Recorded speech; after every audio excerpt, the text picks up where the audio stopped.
നമസ്കാരം. വാർത്താ നെക്സസിന്റെ പുതിയ വീഡിയോയിലേക്ക് സ്വാഗതം. അമ്മ അഥവാ AMMA എന്ന സംഘടന കേരളത്തിലെ സിനിമാ അഭിനേതാക്കളുടെ സംഘടനയാണെന്നാണ് വെപ്പ്. അങ്ങ് ഹോളിവുഡ് മുതൽ ലോകത്തെ എല്ലാ ഫിലിം ഇൻഡസ്ട്രികളിലും ഇത്തരം സംഘടനകളുണ്ട്. ആഗോളതലത്തിൽ പ്രസിദ്ധമായ ഫിലിം ഇൻഡസ്ട്രികളിൽ എല്ലാം തന്നെ അഭിനേതാക്കളുടെ സംഘടന പ്രവർത്തിക്കുന്നത് ഒരു തൊഴിലാളി സംഘടന എന്ന നിലയ്ക്കാണ്.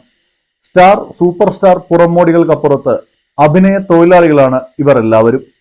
അവരുടെ തൊഴിൽ സംബന്ധമായ തൊഴിലിടത്തെക്കുറിച്ചുള്ള പ്രശ്നങ്ങൾ ഒരുമിച്ച് നേരിടാനും മെച്ചപ്പെട്ട ഒരു തൊഴിൽ അന്തരീക്ഷം ഉണ്ടാക്കാനുമാണ് ഇത്തരം ഒരു സംഘടന പ്രവർത്തിക്കേണ്ടത്. ഹേമ കമ്മിറ്റി റിപ്പോർട്ടിലും അതിന് പുറത്തും ഒക്കെ ഉയർന്നു കേൾക്കുന്ന എല്ലാ പ്രശ്നങ്ങളും വിരൽ ചൂണ്ടുന്നത് അമ്മയിലേക്കാണ്. അതിന്റെ കാരണം തന്നെ അമ്മ ഒരിക്കലും ഒരു തൊഴിലാളി സംഘടന ആയിരുന്നില്ല എന്നതുകൊണ്ട് തന്നെയാണ്. അതിന്റെ പേര് തന്നെ നോക്കുക, വല്ലാതെ റൊമാൻറ്റിസൈസ് ചെയ്ത ഒരു പേരാണത്.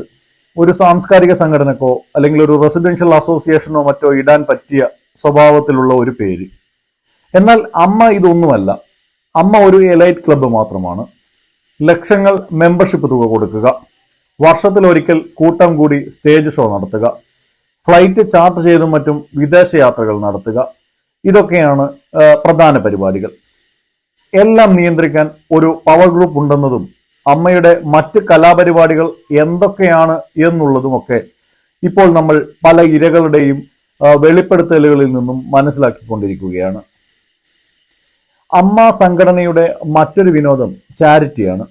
എലൈറ്റ് ക്ലബ്ബുകളുടെ ഒരു നേരം പോക്കും PR ആക്ടിവിറ്റിയും മാത്രമാണ് ഈ ചാരിറ്റി എന്ന് പറയുന്നത്. അവശരായ കലാകാരന്മാർക്ക് നൽകുന്ന സഹായധനത്തിന്റെ ആ പദ്ധതിയുടെ പേര് നോക്കുക, കൈനീട്ടം. ആഢ്യന്മാർ ഇരുന്ന് അവശർക്ക് വച്ചു നീട്ടുന്ന ചില്ലറക്ക് പറയുന്ന പേരാണ് കൈനീട്ടം. അത് തന്നെ എത്ര അശ്ലീലമാണെന്ന് നോക്കുക. അമ്മയുടെ തലപ്പത്തേക്ക് ഇനി ആര് കടന്നു വന്നാലും അതിന്റെ അടിസ്ഥാന ഘടന മാറാതെ ആ സംഘടന രക്ഷപ്പെടില്ല. എലൈറ്റ് ക്ലബ് എന്ന സ്ട്രക്ചറിൽ നിന്നും അതിനെ ഒരു തൊഴിലാളി സംഘടനയാക്കി വാർത്തെടുക്കുകയാണ് വേണ്ടത്. തൊഴിലാളി സംഘടന എന്നൊക്കെ കേൾക്കുമ്പോൾ പുച്ഛം തോന്നുന്ന ഒരു കൂട്ടർ തന്നെയാണ് അതിനെ എലൈറ്റ് ക്ലബ്ബാക്കി മാറ്റിയത്. അഭിനയിക്കുന്നവരെല്ലാം തൊഴിലാളികളാണെന്നും അവർ അഡ്രസ്സ് ചെയ്യേണ്ട പ്രഥമ വിഷയങ്ങൾ തൊഴിലിടത്തിലെ പ്രശ്നങ്ങളാണെന്നും വന്നാൽ മാത്രമേ തൊഴിലിടത്തിലെ ലൈംഗിക ചൂഷണം അടക്കമുള്ള വിഷയങ്ങൾ കൃത്യമായി മനസ്സിലാക്കാനും പരിഹരിക്കാനും അവർക്ക് സാധിക്കുകയുള്ളൂ. അത്തരത്തിലല്ലാതെയുള്ള ഒരു നേതൃമാറ്റം കൊണ്ട് അമ്മ ഗതി പിടിക്കാൻ പോകുന്നില്ല എന്ന് നിസ്സംശയം പറയാം.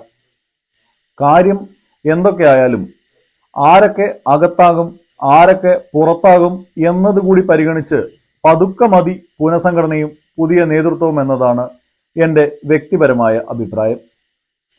മറ്റൊരു വിഷയവുമായി കാണുന്നതുവരെ നന്ദി, നമസ്കാരം.